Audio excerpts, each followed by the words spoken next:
പാർലിക്കാട് വ്യാസ തപോവനത്തിൽ സ്വാമി പുരുഷോത്തമ തീർത്ഥയുടെ മഹാസമാധി ദിനാചരണം വിപുലമായ പരിപാടികളോടെ സംഘടിപ്പിച്ചു. സമാധി സ്ഥലത്ത് ഗുരുപൂജ, പുഷ്പാർച്ചന എന്നിവ നടത്തി. തുടർന്ന് സ്വാമി ഭൂമാനന്ദ തീർത്ഥ അനുസ്മരണ തത്വപ്രവചനം നടത്തി. സ്വാമി നിഖിലാനന്ദ സരസ്വതി, സ്വാമി പൂർണ്ണാനന്ദ തീർത്ഥ, സ്വാമി ശുദ്ധവിഗ്രഹ സ്വരൂപ് തീർത്ഥ, സ്വാമി നിഗമാനന്ദ തീർത്ഥ, പ്രൊഫസർ സാധു പത്മനാഭൻ, മാതാജിമാരായ ഗുരുപ്രിയ, ശിവപ്രിയ, മറ്റ് സന്യാസി ശ്രേഷ്ഠർ തുടങ്ങി നിരവധി പേർ പങ്കെടുത്തു. ഒന്നും ചൊല്ലാറില്ല.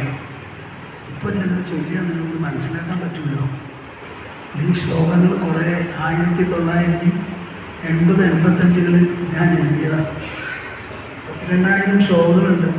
പലരും പറയും അതൊന്ന് പബ്ലിഷ് ചെയ്യണം. ഇതുവരെ അങ്ങനെ ഉണ്ടായിട്ടില്ല.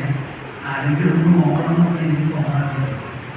പണ്ട് ഞാൻ കേൾപ്പിച്ചതുമുതലൊഴിവായി കയറിയ